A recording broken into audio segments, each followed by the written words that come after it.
Hi, this is Grandpa from Grammy and Grandpa Read, and today's book is The 500 Hats of Bartholomew Cubbins by Dr. Seuss. One of my favorites from when I was little. In the beginning, Bartholomew Cubbins didn't have 500 hats. He had only one hat. It was an old one that had belonged to his father and his father's father before him. It was probably the oldest and the plainest hat in the whole kingdom of Did, where Bartholomew Cubbins lived. But Bartholomew liked it, especially because of the feather that always pointed straight up in the air. The kingdom of Did was ruled by King Derwin. His palace stood high on the top of a mountain. From his balcony, he looked down over the houses of all his subjects. First over the spires of the noblemen's castles, across the broad roofs of the rich men's mansions, then over the little houses of the townsfolk, to the huts of the farmers far off in the fields. It was a mighty view, and it made King Derwin feel mighty important. Far off in the fields, on the edge of the cranberry bog, stood the hut of the Cubbins family. From the small door, Bartholomew looked across the huts of the farmers to the houses of the townsfolk, then to the rich men's mansions and the noblemen's castles, up to the great towering palace of the king. It was exactly the same view that King Derwin saw from his balcony, but Bartholomew saw it backward. It was a mighty view, but it made Bartholomew Cubbins feel mighty small. Just after sunrise one Saturday morning, Bartholomew started for town. He felt very happy. A pleasant breeze whistled through the feather in his hat. In his right hand, he carried a basket of cranberries to sell at the market. He was anxious to sell them quickly and bring the money back home to his parents. He walked faster and faster till he got to the gates of the town. The sound of the silver trumpets rang through the air. Hoofbeats clattered on the cobbled streets. Clear the way, make way for the king. All the people rushed for the sidewalks. They drove their carts right up over the curbstones. Bartholomew clutched his basket tighter. Around the corner dashed 50 trumpeters on yellow-robed horses. Behind them, on crimson-robed horses, came the king's own guards. "Hats off to the king," shouted the captain of the king's own guards. On came the king's carriage, white and gold and purple. It rumbled like thunder through the narrow street.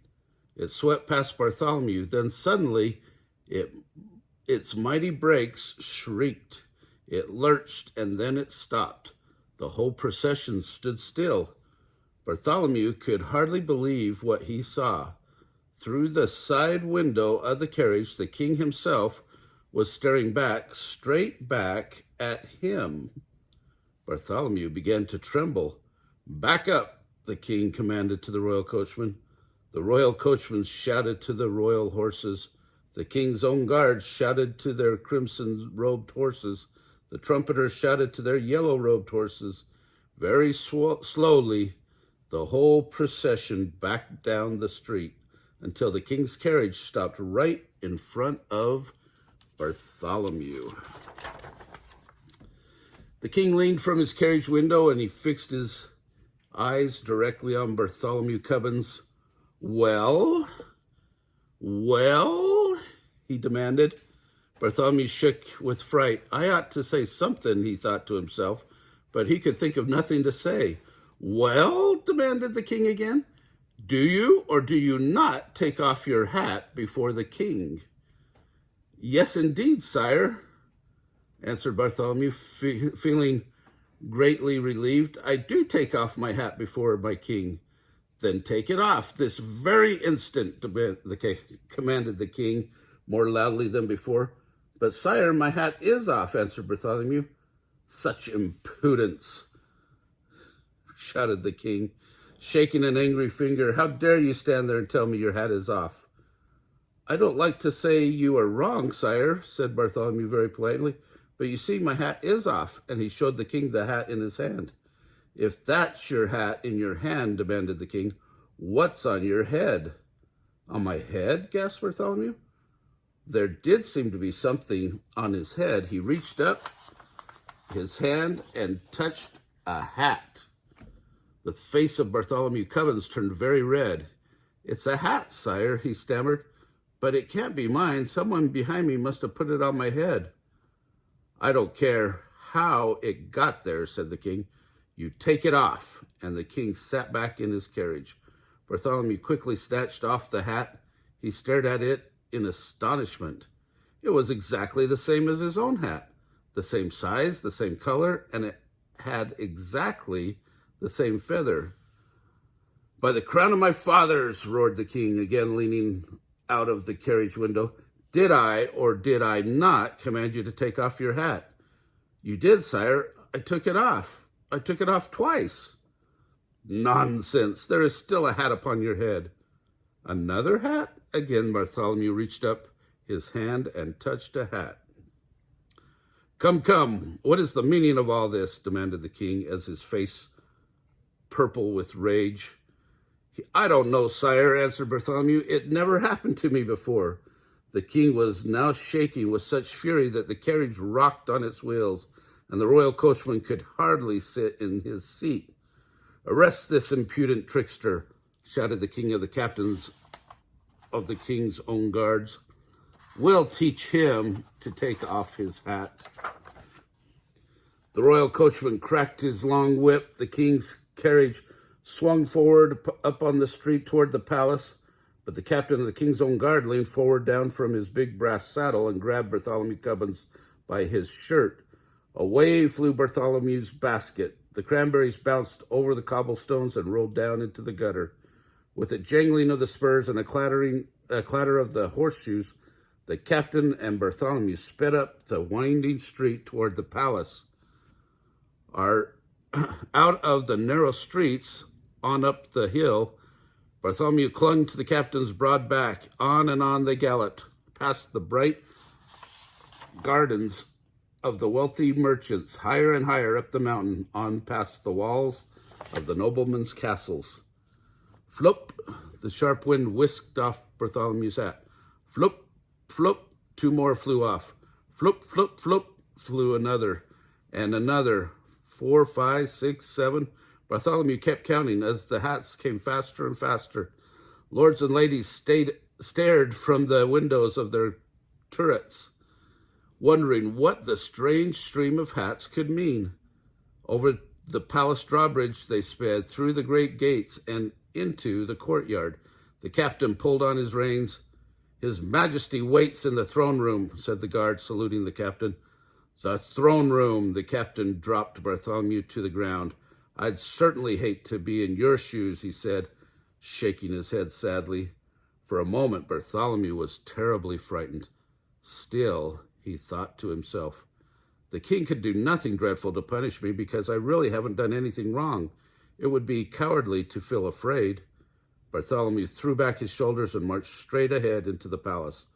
Follow the black carpet, said the guard at the door. All through the long hallway, Bartholomew could hear the muttering of voices behind the heavy doors. He won't take off his hat. No, he won't take off his hat. Bartholomew walked on till he stood in the very middle of the throne room. The king, in a long scarlet robe, was sitting on his throne. Beside him stood Sir Alaric, keeper of his throne. Beside him stood, keeper of the king's records. He wore in his belt, instead of a sword, a long silver ruler. Lords and noblemen of the court stood solemn and silent. The king looked down at Bartholomew severely. Young man, I will give you one more chance. Will you take off your hat for your king? Your Majesty, said Bartholomew as politely as he could. I will, but I'm afraid it won't do any good. He took off his hat, and it didn't do any good. Another hat sat on Bartholomew's head. He took off hat after hat after hat after hat until he was standing in the middle of a great pile of hats. The lords and noblemen were so astonished they couldn't even speak. Such a thing had never happened in the throne room before. Heavens, said Sir Alaric, keeper of the records, blinking behind his triangular spectacles. He's taken off 45. And there were 3 more down in the town, said the king. You must add on 87 more that blew off my head as we galloped up the hill, said Bartholomew, trying to be helpful. 135 hats? Most unusual, said Sir Alaric, writing it down on a long scroll. Come, come, said the king impatiently. Sir Alaric, what do you make of all this nonsense? Very serious nonsense, your majesty, answered Sir Alaric. I advise you to call in an expert on hats. Excellent, agreed the king. Hogard, fetch in Sir Snips, maker of the hats for all the fine lords. Into the throne room marched the smallest man wearing the tallest hat that Bartholomew had ever seen. It was Sir Snips. Instead of a sword, he wore at his side a large pair of scissors. Take a look at this boy's hat, commanded the king. Sir Snips looked at Bartholomew Cubbins' hat and sniffed in disgust. Then he turned to the king and bowed stiffly. Your majesty, I, Sir Snips, am the maker of hats for all the fine lords. I can make hats of cloth of gold, fine silks and gems, and ostrich plumes. You ask me what I think of this hat? Pooh! It is the most ordinary hat I have ever set eyes on. In that case, said the king, it should be very simple for you to take it off. Simple indeed, mumbled Sir Snips, haughtily, and standing on his tiptoes, he pushed his pudgy thumb at Bartholomew's hat and knocked it to the floor. Immediately, another appeared on Bartholomew's head. Screamies! Screamed Sir Snips, leaping in the air higher than he was tall. Then he turned and ran, shrieking, out of the throne room. Dear me, said the king, looking very puzzled. If Snips can't do it, this must be more than an ordinary hat. 136, wrote Sir Alaric, wrinkling his brow. Your majesty, I advise that you call in your wise men. A fine idea, said the king. Hogard, bring me Nad. Nad knows about everything in all my kingdom. In came old man. He looked at the hat on Bartholomew's head, and he looked at the pile of hats on the floor. Nad, my wise man, can you take off his hat? Asked the king. Nad shook his head solemnly. Solemnly, no. Then fetch me the father of Nad, commanded the king. He knows about everything in my kingdom in all the world beyond. In came an even older man, but when he looked at Bartholomew's hats, the father of Nad merely locked his fingers across his beard and said nothing. Then bring me the father of Nad, ordered the king. He knows about everything in all my kingdom, in all the world beyond, and in all other worlds that may happen to be. Then came the oldest man of them all, but he just looked at Bartholomew and nibbled nervously at the end of his beard. Does this mean there is no one in my whole kingdom who can take off this boy's hat? Bellowed the king in a terrifying voice. A small voice came up through the balcony window. What's the matter, Uncle Derwin? To Bartholomew, it sounded like the voice of a boy. The king stepped out on the balcony and leaned over the marble railing. There's a boy in here, just about your age, the king said. He won't take off his hat. Bartholomew tiptoed up behind the king and looked down. There stood a boy with a big lace collar, a very proud little boy with his nose in the air. It was the Grand Duke, Wilfrid, nephew of the king. You send him down here, said the Grand Duke Wilfrid. I'll fix him. The king thought for a minute. He pulled back his crown, scratched his head. Well, maybe you can. There's no harm in trying. Take him to the Grand Duke Wilfrid. commanded the king, and the two of the king's own guards led Bartholomew out of the throne room. "Pooh," said Grand Duke Wilfrid, looking at Bartholomew's hat and laughing meanly. "That hat won't come off. You stand over there." He pointed to a corner where the wall curved out. "I need a little target practice with my bow and arrow." When Bartholomew saw that the Grand Duke Wilfrid had only a child's bow, he didn't feel frightened. He spoke up proudly. I can shoot with my father's big bow." "My bow is plenty big enough for shooting hats, especially hats like yours," answered Wilfrid, and he let fly an arrow. Zzz! It grazed Bartholomew's forehead and nipped off his hat. Away it blew and over the parapet. But another hat appeared on his head. Zzz! Zzz! Zzz! The arrows flew until the Grand Duke's whole bag full of arrows was gone, and still a hat sat upon Bartholomew's head. "It's not fair." He threw down his bow and he stamped upon it. 154 hats, gulped Sir Alaric. "These hats are driving me mad," the king's voice rang out through all the palace. "Why waste time with a child's bow and arrow? Fetch me the mightiest bow and arrow in all my realm. Fetch the yeoman of the bowmen." "Yeoman of the bowmen," echoed all the lords and noblemen of the court. A gigantic man strode out across the terrace. His bow was as big as the branch of a tree. The arrow was twice as long as Bartholomew and thicker than his wrist. "Yeoman the bowman," said the king, "shoot off this boy's hat and make it stay off." Bartholomew was trembling so hard that he could scarcely stand straight. The yeoman bent back his mighty bow. Grzib! Like a mad giant hornet, the arrow tore through the air toward Bartholomew Cubbins. Grzap! The sharp arrow head bit through his hat and carried it off, on and on for a full half mile. Grzop! It plunked to a stop in the heart of an oak tree. Yet there was Bartholomew's head sat. Yet on Bartholomew's head sat another hat. The face of the yeoman of the bowman went white as the palace walls. "It's black magic," he shrieked. "Black magic? That's just what it is," sighed the king with relief. "I should have thought of that before. That makes things simple. Back to the throne room. Call my magicians." In the whole throne room, there wasn't a sound as loud as breath. But from the spiral stairs that led down from the southwest tower came the shuffling of slow padded feet. The magicians were coming.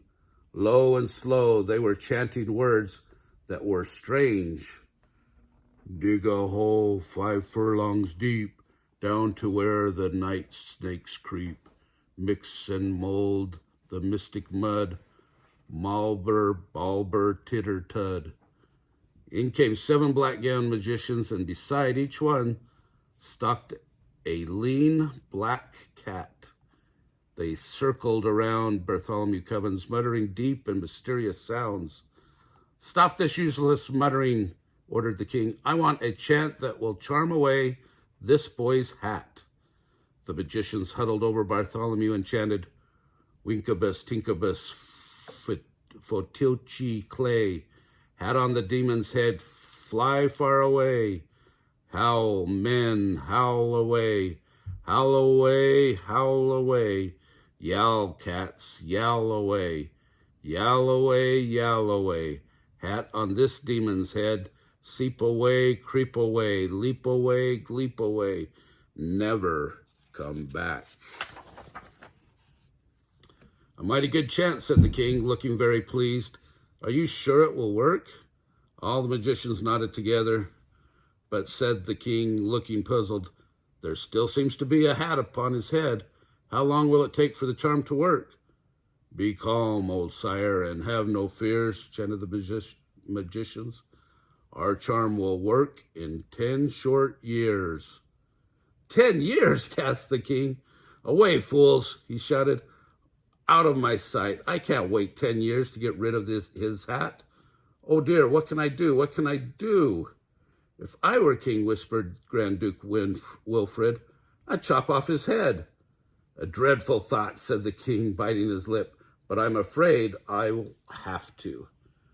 Young man, he said to Bartholomew Cubbins, and he pointed to a small door at the end of the room, march down those steps to the dungeon and tell the executioner to chop off your head. Bartholomew's heart sank into his boots, but he did as the king commanded. I must take off my hat, he said to himself as he started down the long black stairway. This is my last chance. One hat after another he tore from his head, 156, 157, 158, and it grew colder and damper. 217, 218, 219, down, down, down. 231, 232, 233. It seemed to Bartholomew he must be in the very heart of the mountain. Who's there? Said a voice from the blackness. Bartholomew turned a corner and stepped into the dungeon. The executioner was whistling and swinging his axe idly, because at the moment he had nothing to do. In spite of his business, he really seemed to be a very pleasant man. The king says you must chop off my head, said Bartholomew. Oh, I'd hate to, said the executioner, looking at him with a friendly smile. You seem like such a nice boy. Well, the king says you have to, said Bartholomew, so please get it over with. All right, said the executioner, but first you have to take off your hat. Why? asked Bartholomew. I don't know, said the executioner, but it's one of the rules. I can't execute anyone with a hat on. All right, said Bartholomew, you take it off for me. The executioner leaned across the chopping block and flipped off Bartholomew's hat. What's this? He gasped, blinking through the holes in his mask as another hat sat on Bartholomew's head. He flipped this one off, then another and another.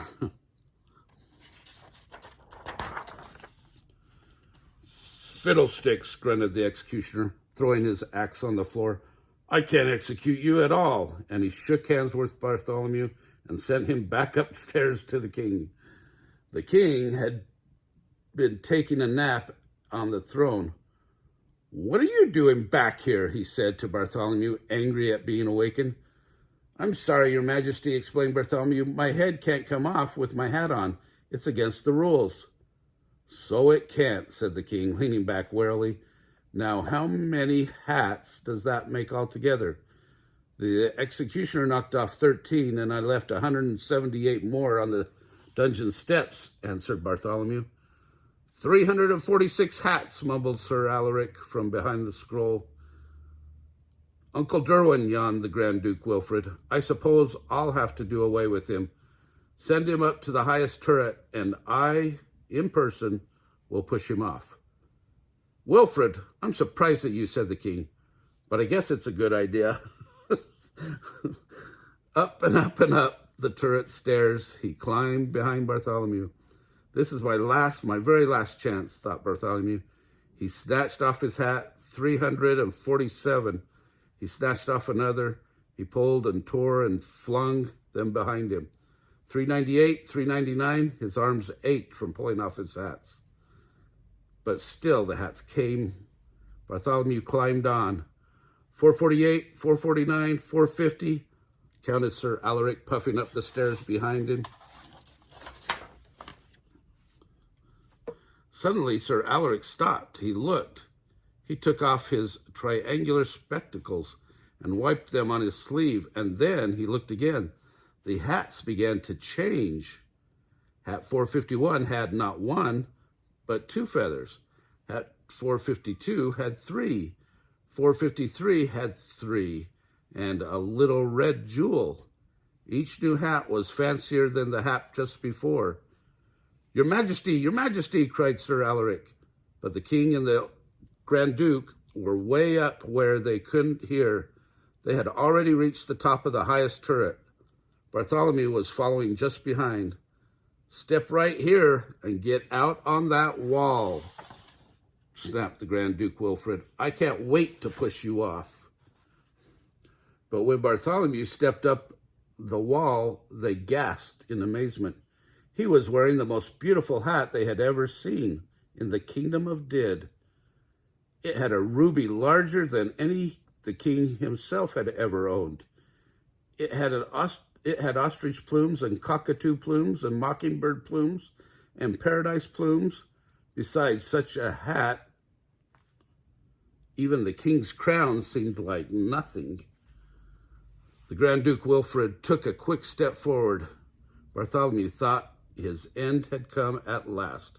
"Wait!" shouted the king. He could not take his eyes off the magnificent hat. "I won't wait," the Grand Duke talked back to the king. "I'm going to push him off now.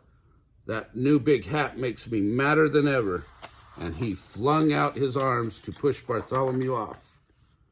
But the king was quicker than Wilfrid. He grabbed him by the back of his fine lace collar.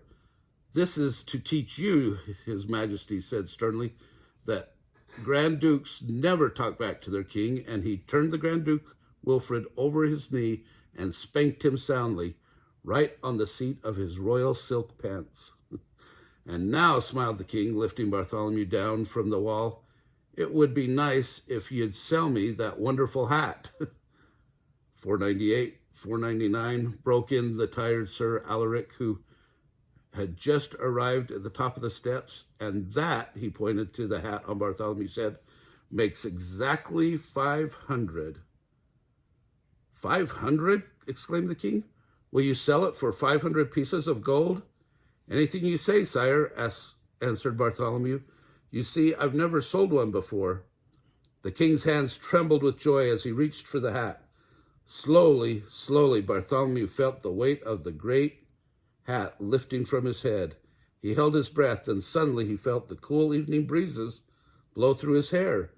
His face broke into a happy smile. The head of Bartholomew Cubbins was bare. "Look, Your Majesty, look!" he shouted to the king. "No, you look at me," answered the king, and he put the great hat right over his crown. Arm in arm, the king and Bartholomew went down to the counting room to count out the gold. Then the king sent Bartholomew home to his parents. No basket on his arm, no hat on his head, but with 500 pieces of gold in a bag.